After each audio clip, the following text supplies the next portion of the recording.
On the senators, on the senators, we have the CS education appearing before the Senate to answer several questions from different senators. And therefore, I want to welcome you to the Senate, CS education, Bwana Mashogu Ezekiel. We have a few questions and I want to start with the senator for Nairobi City County.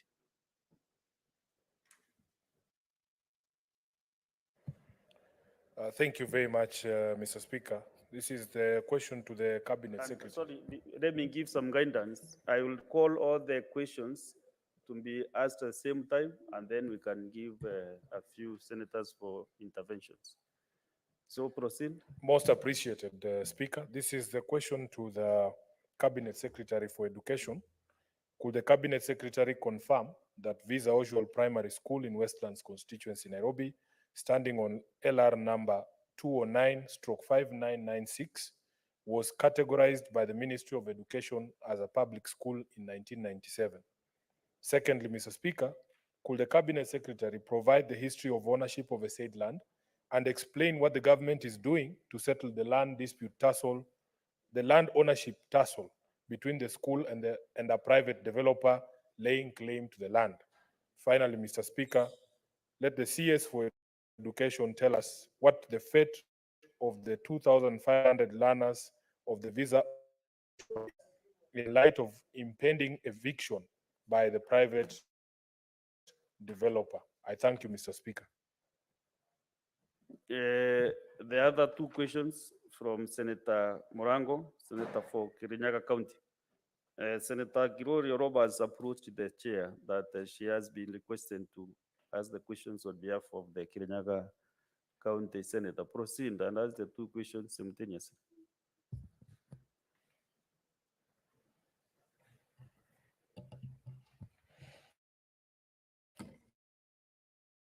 Thank you. Thank you, Mr. Speaker. Question was received by the Senator for Kirinyaga County. Could the Cabinet Secretary indicate the staffing levels at Kirinyaga University, indicating the number of academic, administrative, and support staff? B, what proportion of each cadre of staff in the university is from the local community? And could the Cabinet Secretary clarify whether there is a policy in place requiring universities to employ a fixed quota of staff from the local community? And C, what measures has the government put in place to ensure that institutions of higher learning involve the local community in their operations? Question number 024 by Senator from Kirinyaga County, James Murango. A, are there plans by the government to establish a national polytechnic or technical training institution in Kirinyaga County? And if so, could the Cabinet Secretary clarify whether budgetary allocation for the same will be made in the financial year 2024-2025? B, what initiative has the government taken to establish at least one national polytechnic or technical training? The other questions from Senator Hedy. I cannot see him around. And Senator for Kakamega County.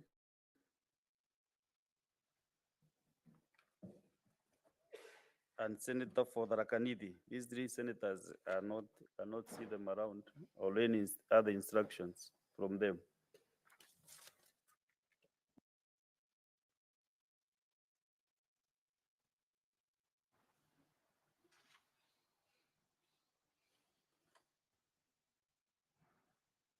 So let the CS respond to the questions by Senator Sifuna and Senator Morango.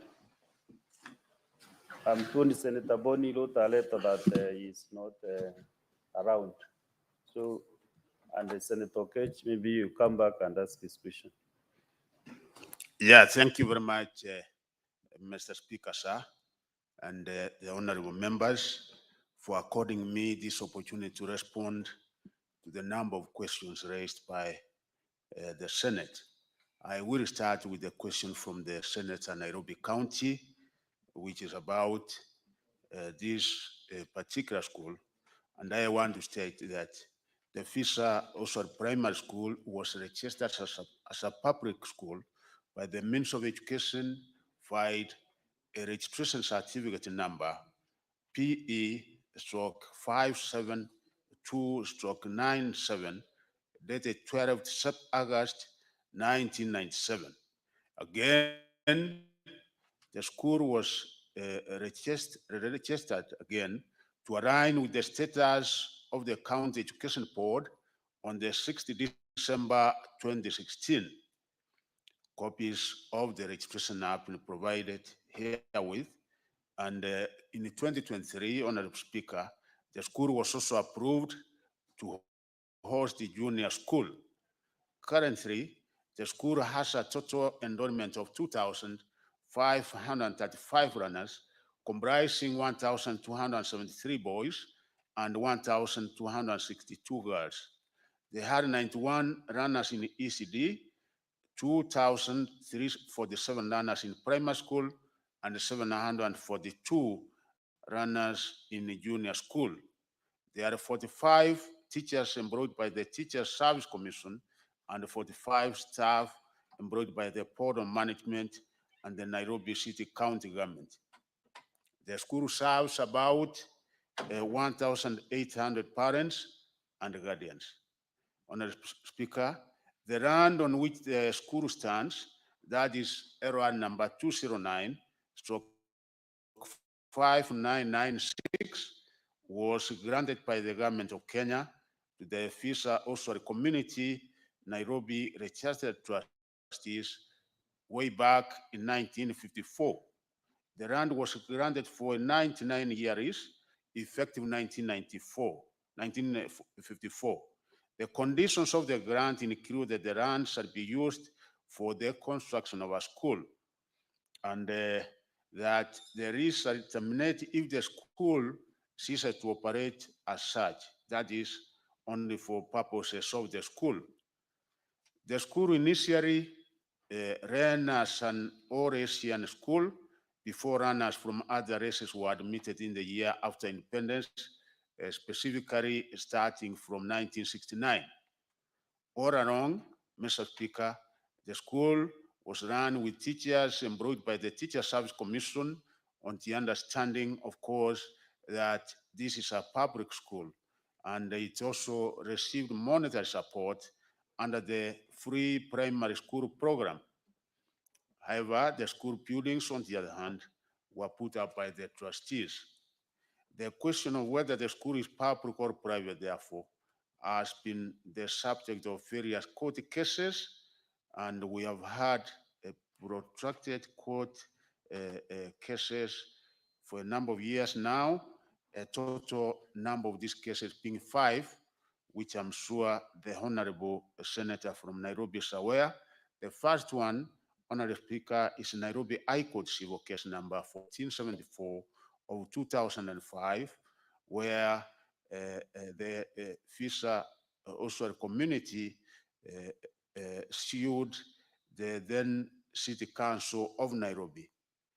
And they went to court alleging that the land on which the primary school operates since 1954 was built using the community resources, and therefore the City Council had taken it over and converted it into a public primary school without a role of authority. They there sought vacant possession of the property, and the court found ruled in their favor as per the attached judgment, which we have been able to attach. However, the status quo remained. The second case was Nairobi High Court Constitutional Petition number 262 of 2013, where again it was the community, the FISA Oswald community, registered trustees, versus the Attorney General, Commission of Lands, and the Cabinet Secretary Education then. And by letter dated 4th January 2013, the Commission of Lands wrote the trustees, giving them 6 months notice to surrender the subjected land. And the trustees, following that, filed a case against the Commission of Lands, a notice saying they violated their constitutional right to property and fair administrative action. On the 28th March 2014, the court dismissed the case as per their charged judgment. The court found that the school had been built on a public land since registration, having received the teachers from the Teacher Service Commission, and the funding was provided under the Free Primary Education Program. A copy of the judgment is attached, Honorable Speaker. Again, following that, there was a Nairobi Court of Appeal, Civil Appeal number 126 of 2014, where the Fisher Oswald community, again, versus the Attorney General, Commission of Lands, and the Cabinet Secretary Education. Again, this particular appeal judgment was issued on the 24th February 2019, and it was found to be in favor of the trustees. The court affirmed their rights over the land and held that there was no basis for the Commission of Lands to require the trustees to surrender their land. The Court of Appeal reasoned that the conditions in the grant did not categorize the school that was to be constructed, whether it was for public use or for private use. Following that, case number 4 now, the matter was taken to Supreme Court under application number 20E043 of 2020. The Board of Management and the Fisher Oswald Primary School versus Fisher Oswald Community, and then the Attorney General and the Minister for Education. And during that particular application, the School Board of Management applied for leave from the Supreme Court to appeal against the decision of 22nd February 2019 by the Court of Appeal. In its ruling issued on 17th February 2022, the Supreme Court found that the fate of a public school is a matter of public interest and that the Board of Management should be allowed to ventilate the matter in a proper forum. The Supreme Court directed the School Board of Management to institute its claim at the Environment and Lands Court. Following that, a case was filed, Nairobi ELC number E176 of 2022. The Board of Management again versus these trustees, and the case wanted a declaration that indeed the school is a public primary school and the land in which it sits is public land for the public purpose of operating a school. The Minister of Education, in conjunction with the Attorney General, filed a replying affidavit in support of the school's case. In the meantime, the school also applied for conservatory orders, which to instruct the trustees from interfering with the management of the school. This application was either dismissed by the court on 24th November 2022, but the original main application is still pending in the court. Honorable Speaker, therefore, the ministry is actually working on this matter with the Attorney General and the Board of Management to safeguard and maintain the position that this particular school is a public school, and the land being occupied there is for public purpose and not for private purpose as such. So our position is clear on that we will still continue fighting this matter in court until the true position is maintained that this is land for public use and that this is a public school. So the 2,500 students are still going on in this particular school. It has not come to a time where, of course, we can say that there are any such eviction orders which can be able to take effect. And we are still maintaining that and fighting the matter in court. I so submit, Honorable Speaker, sir. Proceed with the other questions. Give the answers to the responses. to the Yeah, other thank you very questions much, from Kirinyaga Honorable County. Speaker. The Kirinyaga issue is that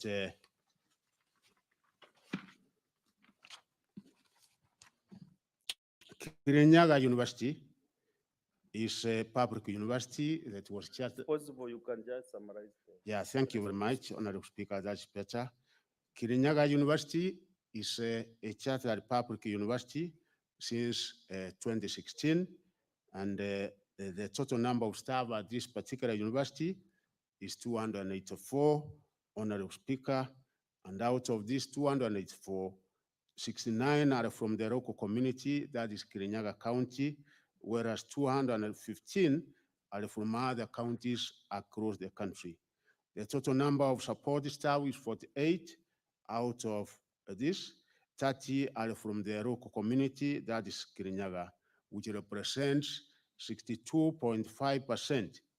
The total number of clerical and administrative staff is 116, and out of this, 27 are from the local community, that is Kirinyaga, and that represents 23.27%. The total number of academic staff is 120, and out of this, Honorable Speaker, 12 are from the local community, which again translates into 10%.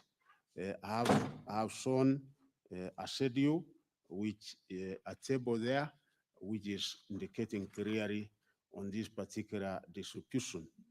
The second part of the question, I would like to state that the University Act is very clear that the responsibility of employing any staff of a university is given to the University Council.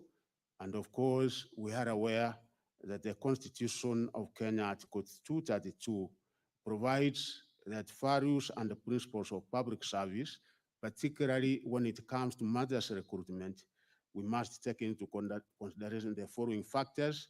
One is fair competition and merit as the basis of appointment and promotion.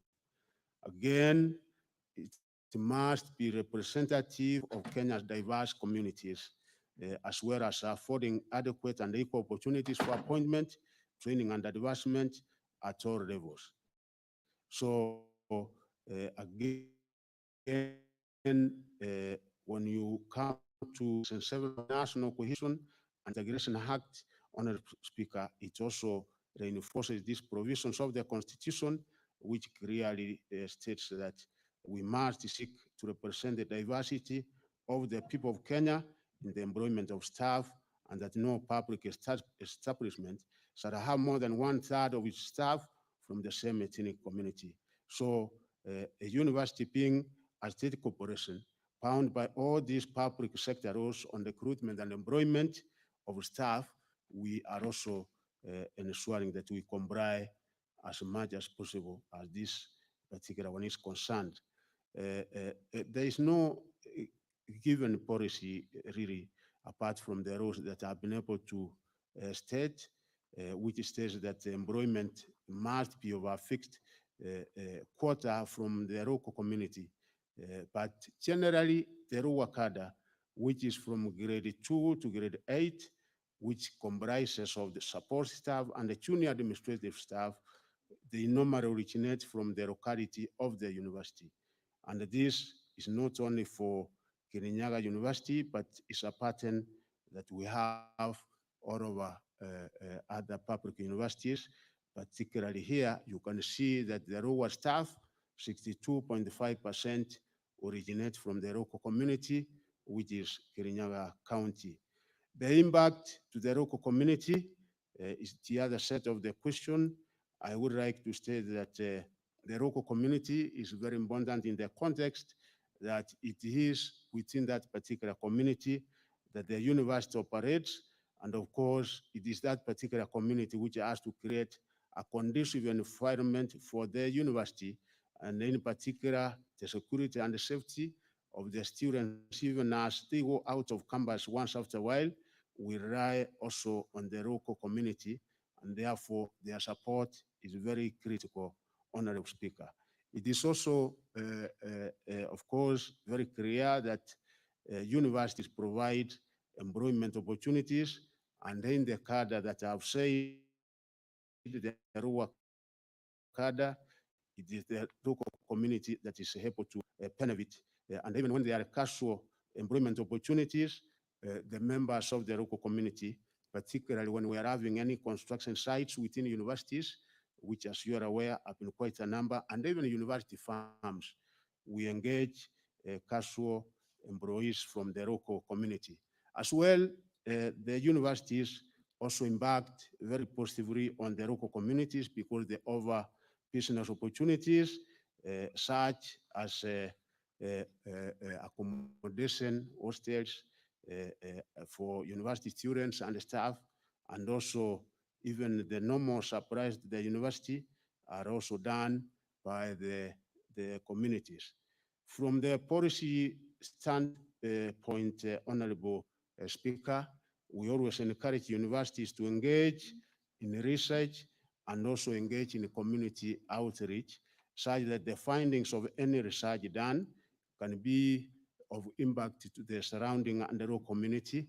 If you go, for example, to the University of Dedan Kimathi, you can see the kind of engagement they have done in matters coffee growing and the great impact that it has had on the surrounding communities.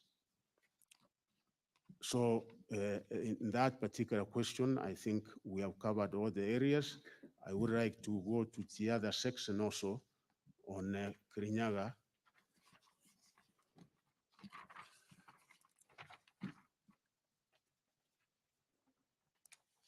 Yeah, the other one, Honorable Speaker, is about what branch government has to establish a national polytechnic in Kirinyaga. And I would like to state that, as we are all aware, in 2016, the government came up with a policy of establishing at least one national polytechnic in every county. And this was really focusing on the institutional principles of equity, regional balance, and devolution of services. Alongside this, there was also a sub-policy of establishing at least one TVET institution in each constituency in all our 290 constituencies. As of now, with effect from 2016, immediately there were parameters, there was a clear criteria given on what and which TVET institution would be able to qualify for a national polytechnic status.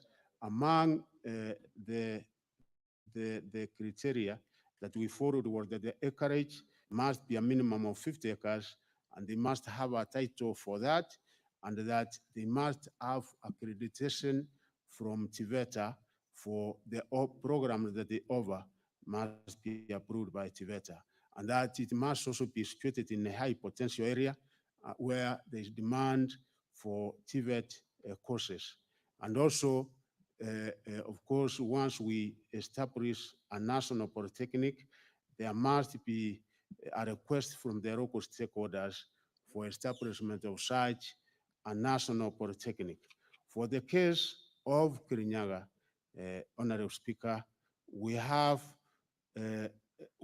three TTIs. One is Kirinyaga Central, which is in the Kirinyaga Central constituency, where we have only 93 trainees. The next one we have is in Mwea constituency, the Mwea TTI, which has 232 trainees. The third one we have is India TTI, and it has only 593 trainees. And the one which is undergoing construction is the Gichugu TTI, which is 80% complete. And out of these 4, we have not as yet received any such application for resettlement so that we can be able to undertake the necessary process that TVET undertakes in order for it to be known whether it qualifies for a national polytechnic or it doesn't. Last year, Honorable Speaker, the year 2023, apart from the 8 that was started way back in 2016, we did again establish 13 more national polytechnics. So in total, we have now, I think, 24 national polytechnics in 22 counties, and there are 25 counties which are yet to apply and have national polytechnics. As far as TTIs are concerned, we have 237 TTIs in our 237 constituencies.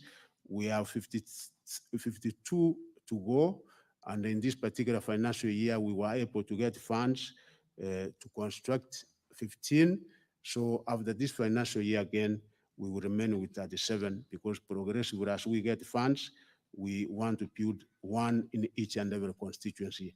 Honorable Speaker, I so submit, sir. Okay, let's get the other question from Senator Hedy.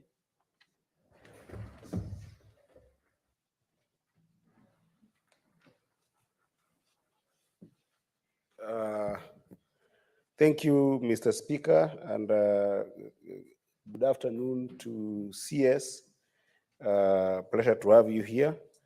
My question, Mr. Speaker, is an assessment of what is going on with the CBC.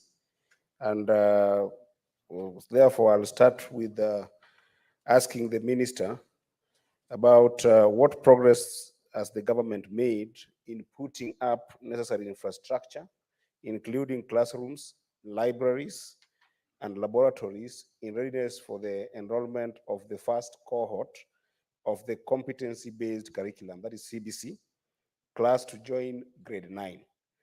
And could the Cabinet Secretary, Mr. Speaker, confirm whether the progress aligns with the originally set timelines that we all know as a country, and how is the government actively promoting awareness of the CBC curriculum?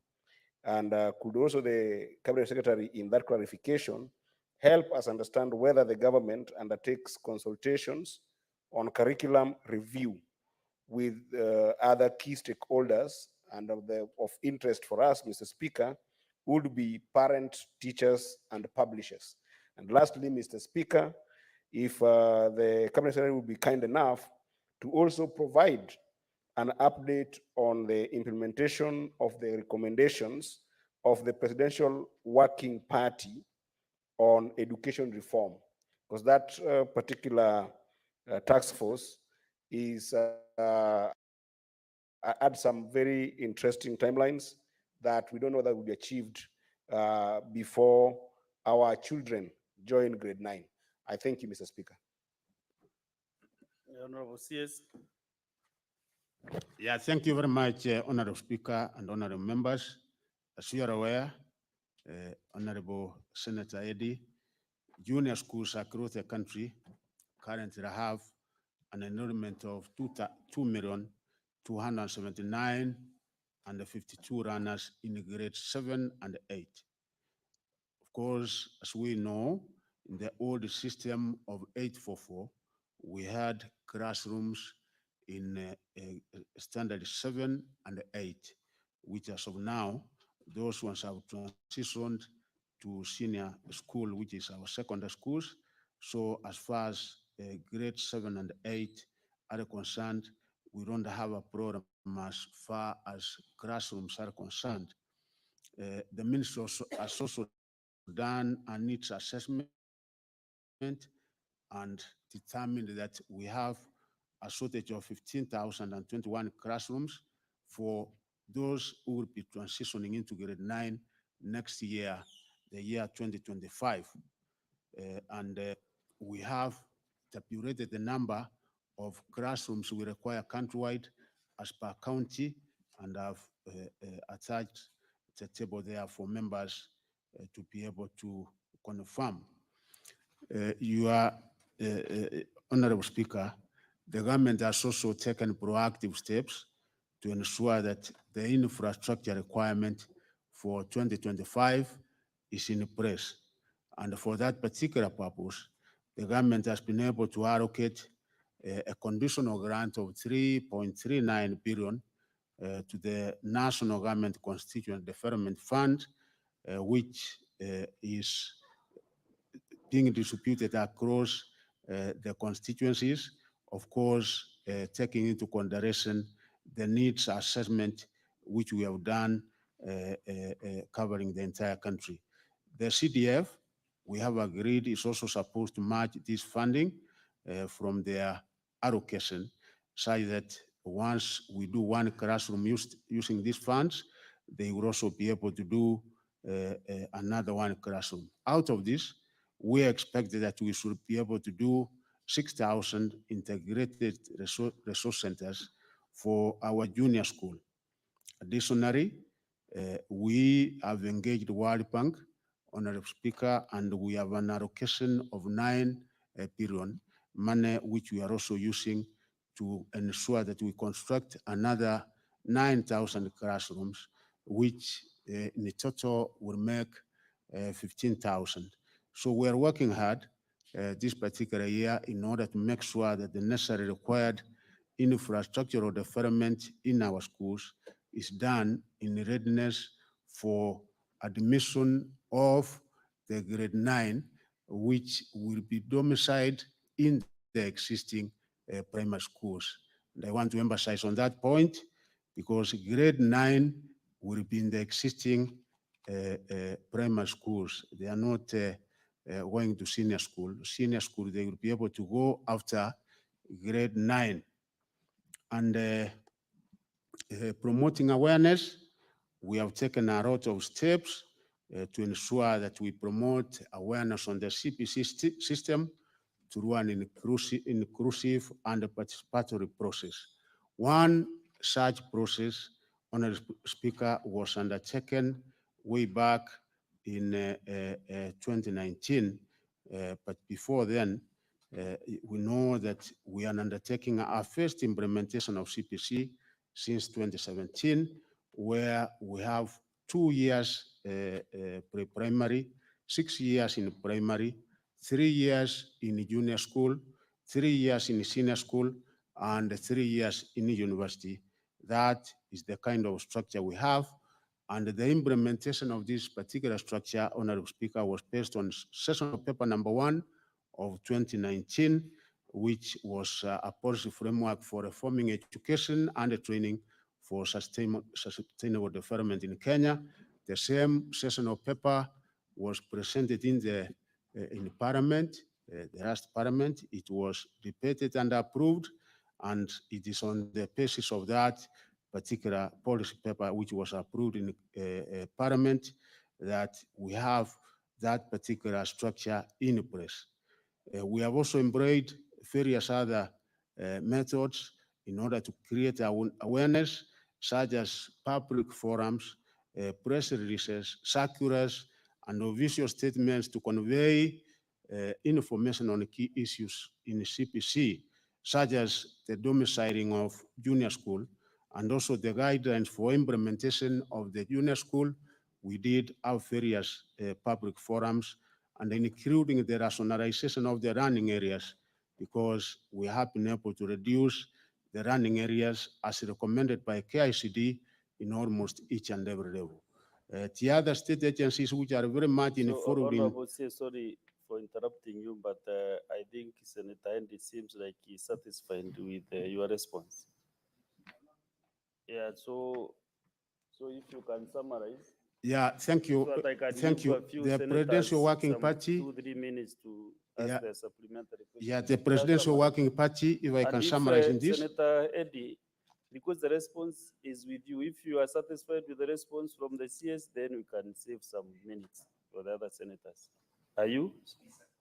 Yes, satisfied. So, Honorable CS, the Thank you. senator is happy with your response already. Yeah, I thank want you. to save you some time so that I can give a few senators to ask their supplementary question. Let me start with your senator thank for you. Kisii County.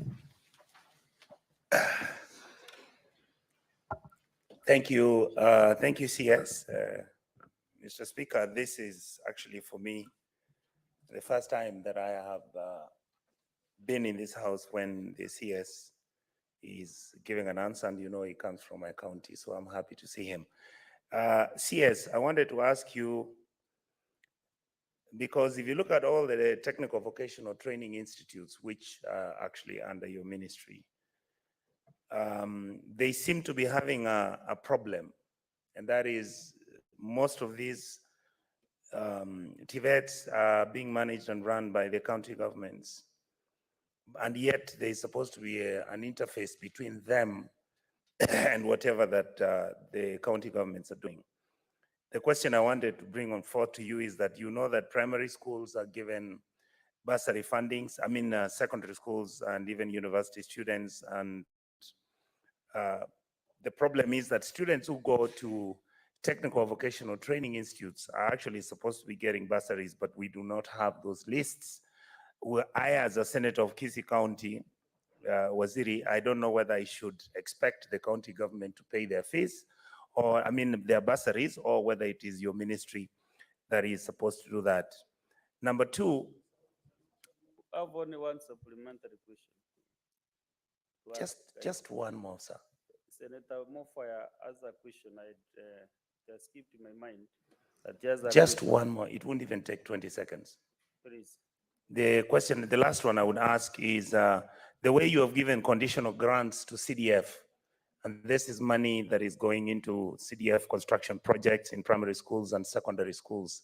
What I would like the CS is, are you also considering the possibility that we can actually avail funds for the technical vocational training institutes which are under county government, so that they can also get conditional grants, because some of these TVETs don't even have furniture, they don't have any equipment, so that then they can be useful pertaining to their relationship with the KK government's policy and agenda of introducing industrial parks, because I believe the children from the technical vocational training institutes are the ones who should be recruited from from the technical vocational institutes, so that they can go and work in the industrial parks, because the two are related. Thank you so much, Mr. Speaker.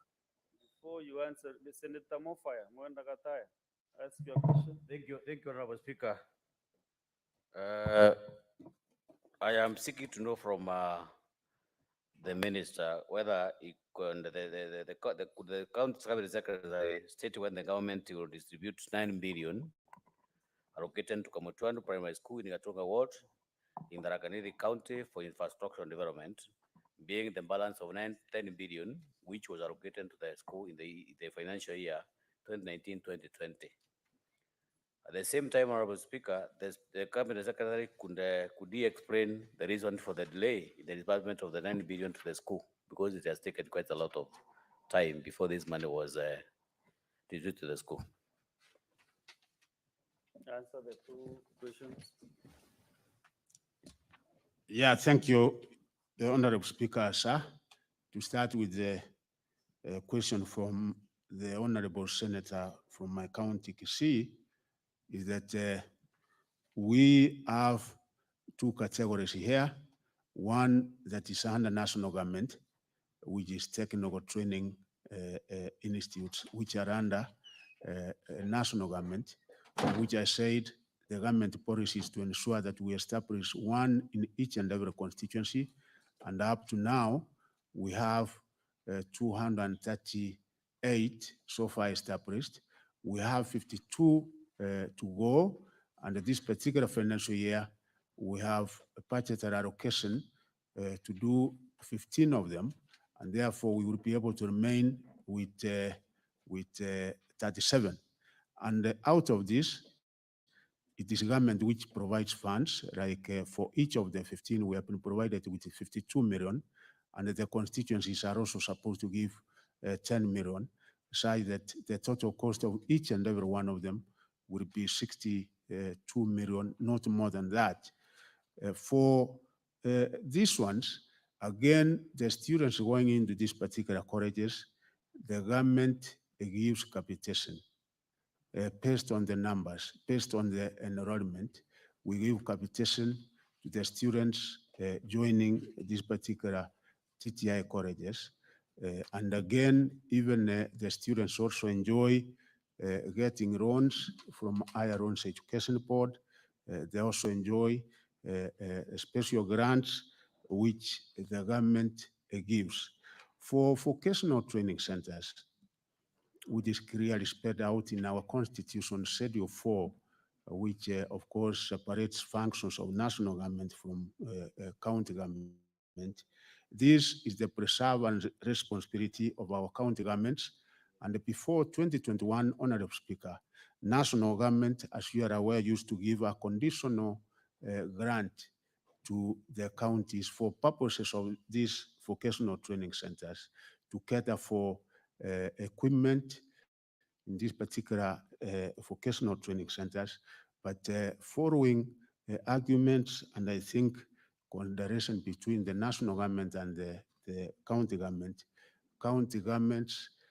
requested for conversion of this conditional grant of 2 billion to an equalization fund.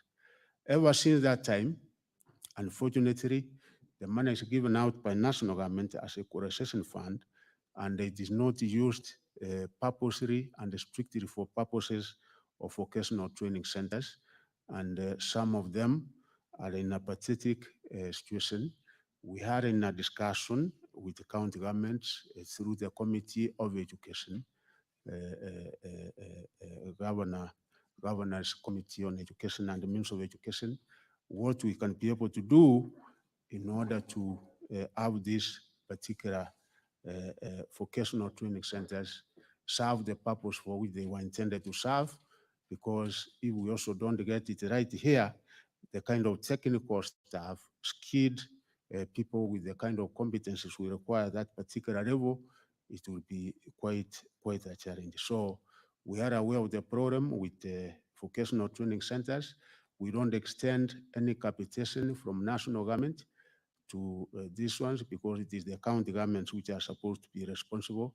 So there is that problem which we will hopefully be able to sort out in the near future. The question from the senator from Tharaka Nithi about the primary school, yes, I'm aware, and I'm sorry that this was brought to my notice. We did not have it actually in the schedule of those that were pending because we would have done something, but I've seen it has been pending since 2019 to one financial year that an allocation of 1 million was made at this particular primary school, and therefore there is a balance of 9 million. And what I have, Honorable Speaker, so now to be able to give to the entire country, and of course we must make sure that the money is equitably spread to all the schools in all the countries, all the counties in Kenya, is on the 102 million to give to the various areas, because I must ensure that there is equity and each and every county within the country, the 47 counties must be covered. So I have allocated you because you can see the amount we have, the resources have been limited. So progressively we will be allocating depending on what we have. And the Honorable Speaker, this year I will have allocated 2 million to go to that particular school. And my good friend from Tharaka Nithi, by next week, if you pass through my office, you will be able to get confirmation that the money has actually been deposited in the school account. Thank you, Honorable Speaker, sir. Okay. Chair Education.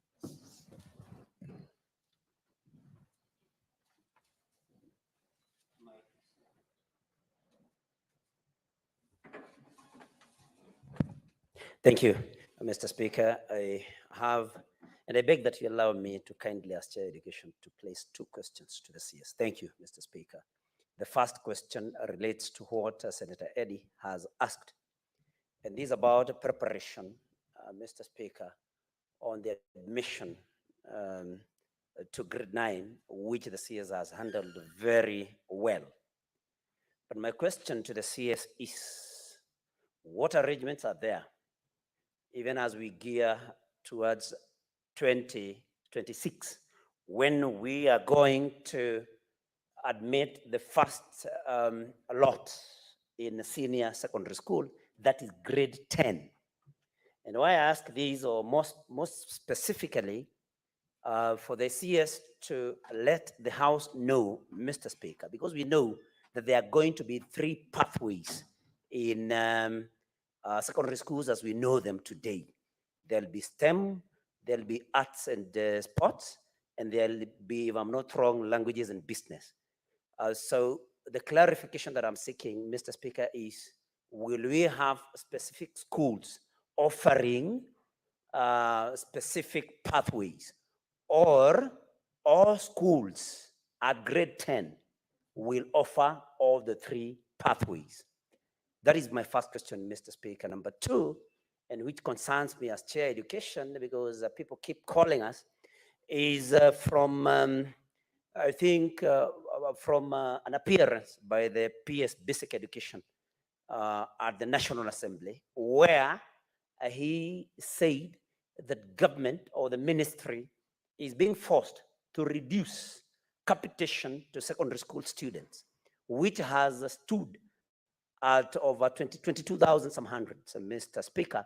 And now the PS reported that because of the growing numbers of students in secondary schools, that the ministry has been forced to reduce these to 17,000 Kenya shillings for every student. So my question then would be, because we know that the allocation to the Minister of Education actually was the highest this year, that is budgetary allocation,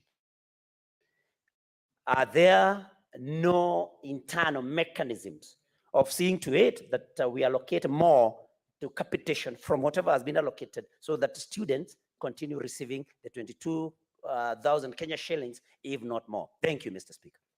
Let's get another question from Senator Oburu. Oburu Ondinga. Thank you, Mr. Speaker, sir. I don't admire the CS in the position in which he is, because it is a very, very hot seat, Mr. Speaker. And I have 2 very quick questions, Mr. Speaker.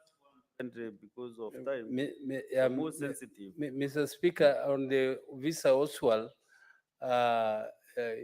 question brought by Honorable Sifuna, it appears the ministry has been losing successive cases to the Visa Oswald community, one after another.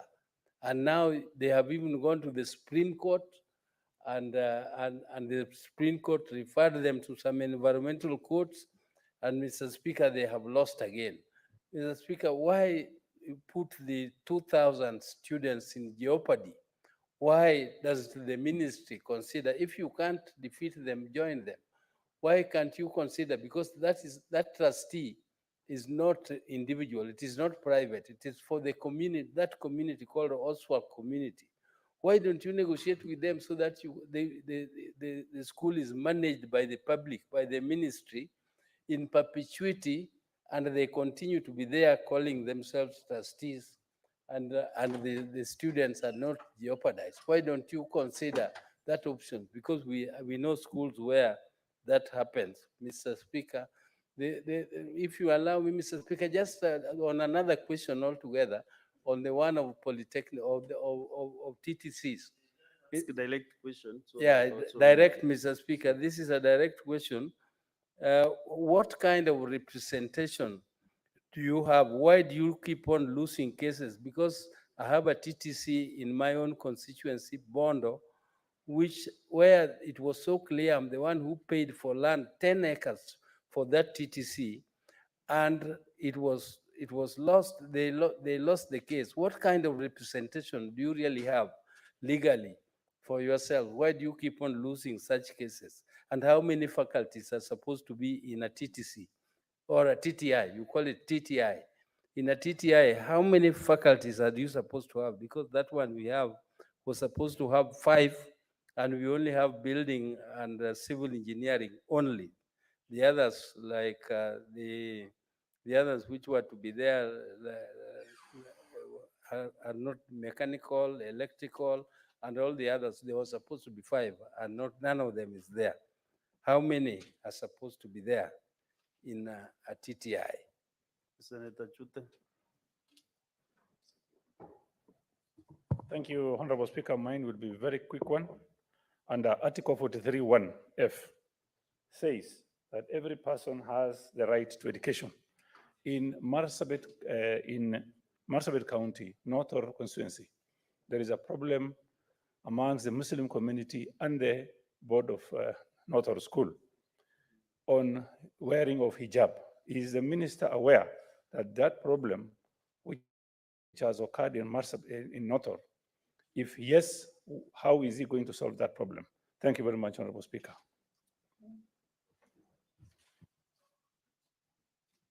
Next is Senator Milaj, yes. Milaj. Thank you, Mr. Speaker, sir. Could the CS provide the current status of the recognition of prior learning RPL program that is supposed to identify, assess, and certify skills that were learned in informal sector? Thank you, Mr. Speaker. Senator Azena. Thank you, Mr. Speaker. And I just want to also ask if the CS can tell the House if he's aware that several schools have been closed in Samburu County due to insecurity, and if there are any emergency funds that have been set by the by his ministry to ensure that the schools in Samburu resume operation, and schools in other parts of the country where insecurity has led to closure of schools and displacements of students. Lastly, since the Minister of Roads is visiting Samburu on 22nd, I would also like to know that if the CS for Education has put among his plans a day to visit these affected areas in Samburu County to ascertain the level of displacement by insecurity of schools. Because, Mr. Speaker, about 5 schools and several ECDs are closed as we speak. Thank you. Senator Ndama. That's the last one, then you can answer. Asante Bwana Spika. Bwana Spika, ningependa kupata majibu kwa Mheshimiwa Waziri wa Elimu kuhusiana na katiba ya Kenya makala ya 189, ushirikiano kati ya serikali za ugatuzi na serikali ya taifa imeelezewa vile ambavyo wanaweza shirikiana. Mheshimiwa Spika, ratiba ya 4 sehemu ya 16 pia imegawa zile jukumu na serikali kuu na serikali ya ugatuzi. Ningependa kuelewa kutoka kwa waziri ni kwamba imekuwaje shule za sekondaria na pia shule za msingi kwa sasa zinajengwa na serikali za ugatuzi. Imekuwaje kuwa ya kwamba zile madarasa ya ECD ama ya kiwango kidogo ya chini sana hazijengwi kabisa na serikali za ugatuzi, na serikali kuu haisumbuliwi na jambo hilo? Ningependa sana kujua ni vipi kama wako na ushirikiano ambayo wameshirikiana kati ya serikali kuu na serikali ya ugatuzi, waweze kutueleza. Asante. Thank you. In excesses of, because of time and the interest that I can see as this issue has generated, and the CS has some few minutes to answer the questions that we have asked. Our exercise standing under that 4-2A to extend this sitting for another 15 minutes. And then by 1:15, we should realize to close this session. So, Senator Romenen, ask your question briefly and direct to the point. Thank you, Mr. Speaker. I would like to ask the CS whether the schools that were destroyed and devastated by the bandits in Turkana County have been constructed. So CS, you have various questions. You can just sum up your response to all of them. Yeah, thank you, Honorable Speaker. The first question is from the Senator from Murang'a, who is again my chair of the Education Committee.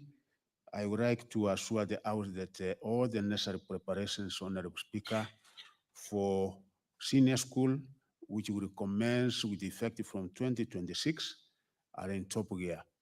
One, we have been able to look at the aspect of infrastructural development, and according to our assessment, because it will be 3 years, and even the number of classrooms and the apparatus we have in a number of our existing secondary schools is quite adequate. So they will be able to accommodate all our needs as far as infrastructural development is concerned.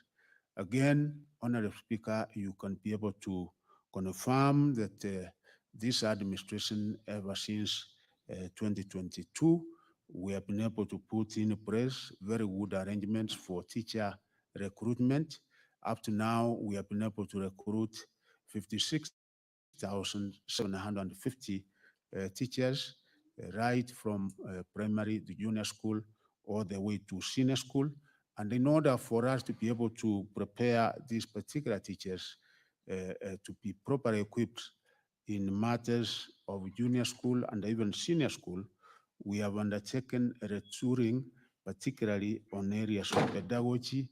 We are also worked on the curriculum, not only for primary and junior school, but the KICD is also making the necessary preparation such that when we come to 2026, we should be able to have the curriculum in place. As rightly said, we will have 3 pathways. One is STEM, science, technology, engineering, and mathematics. The other one is social sciences, commonly known as humanities. The other one is performing art, music, athletics. The purpose of having this, Honorable Speaker, is we are going to, like the years we went to school, you remember after Form 4, we used to have Form 5 and 6, where if you were good in sciences, or if you wanted to take a line in sciences, you were free to take that particular line, because we want to nurture talent. Not all of us can be talented in sciences, not all of us can be talented in humanities, and some of us are very good in athletics, in performing art, and we want to give and develop and nurture talent where it is identified that one is good in a certain area. We are kind of coming up with a plan, and we have come up with a sessional paper. The sessional paper will be discussed in the Parliament, but the many amendments that we have come up with emanating from the recommendations made by the Presidential Working Party. So it will have specific answers. There might be areas where we will have pure STEM. There might be areas where we might have broad mixture. The school is undertaking humanities and also undertaking pure sciences. But I don't want to preempt that particular debate, because I know the sessional paper, once it is discussed in Parliament, we should be able to specifically agree on which way to go. Concerning capitation, I think there was a question from the Honorable Senator of Kakamega, and in that particular question, I've been able to indicate specifically where we are as far as matters capitation are concerned. And I want again to confirm that, of course, government is committed to this, because these are issues which are enshrined in the Constitution. Article 53(1)(b), we cannot run away from it. In basic, that is in primary and secondary, we will continue giving capitation. Of course, the amounts which are supposed to be given in primary is 1,420 per annum. In the junior school, we are supposed to give 15,040 per annum per year. And in senior school, we are supposed to give 22,240.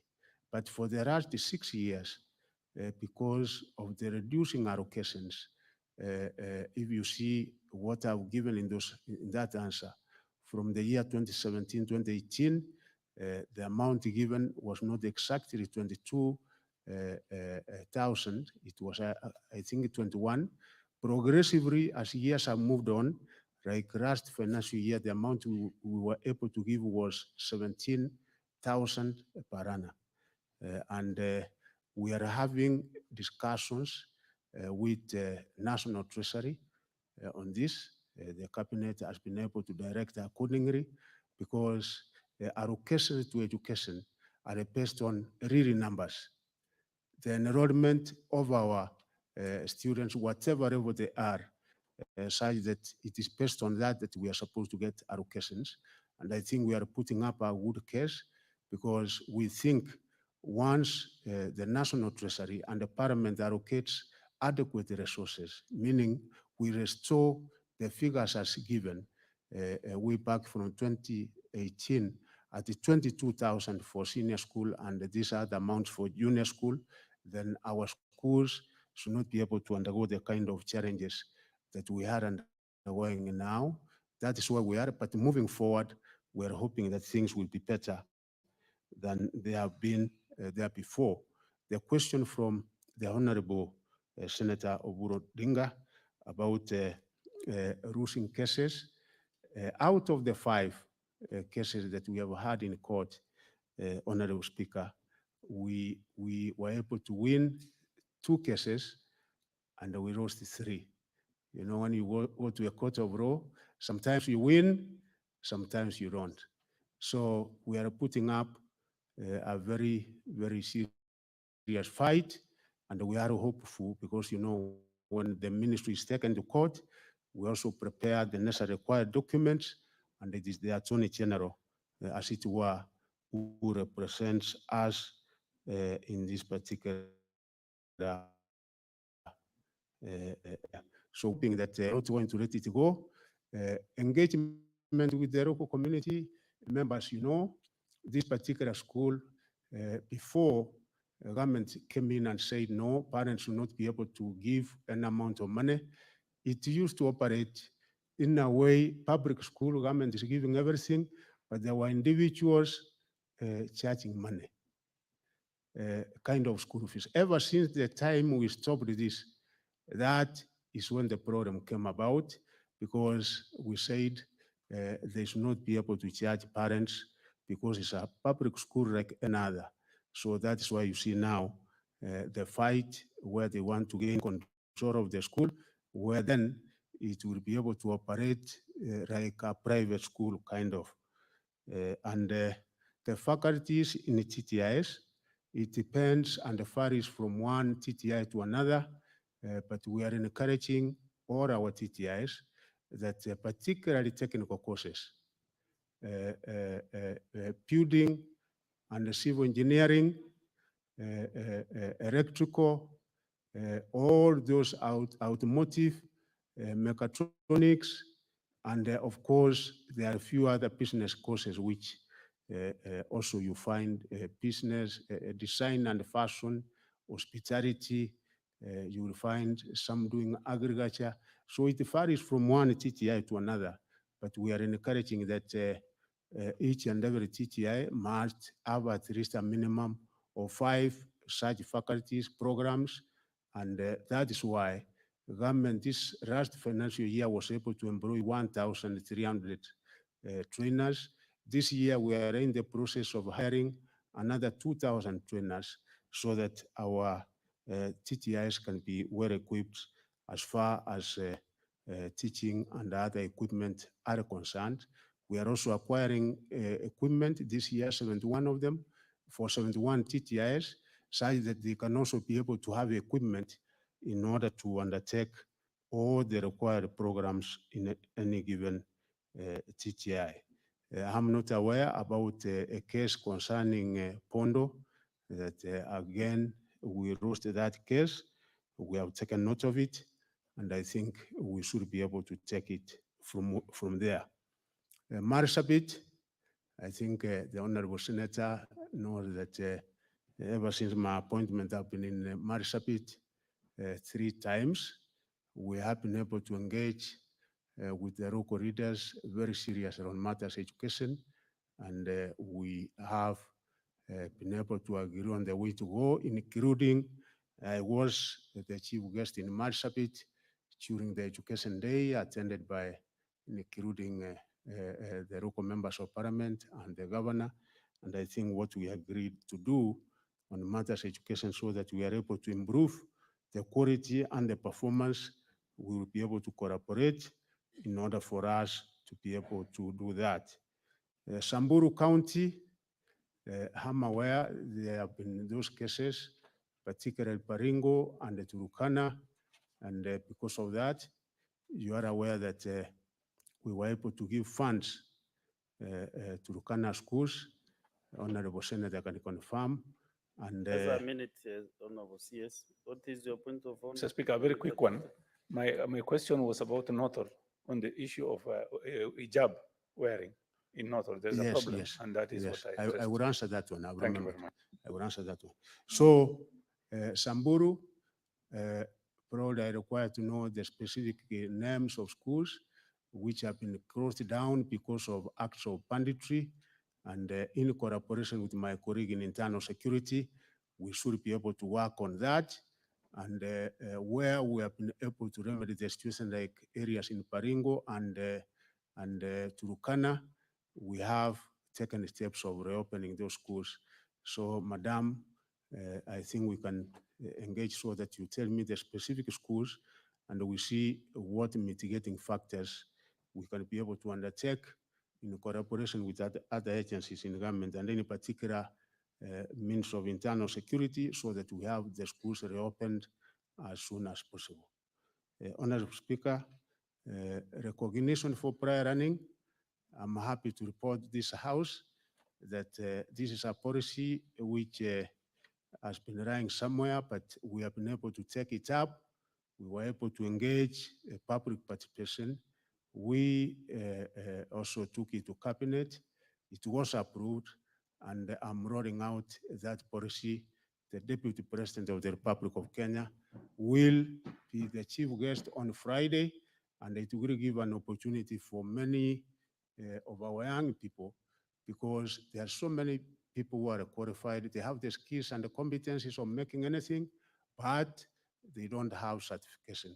So we are also now on that, and we should be able to start giving that with effect from Friday when we are rolling out that particular policy.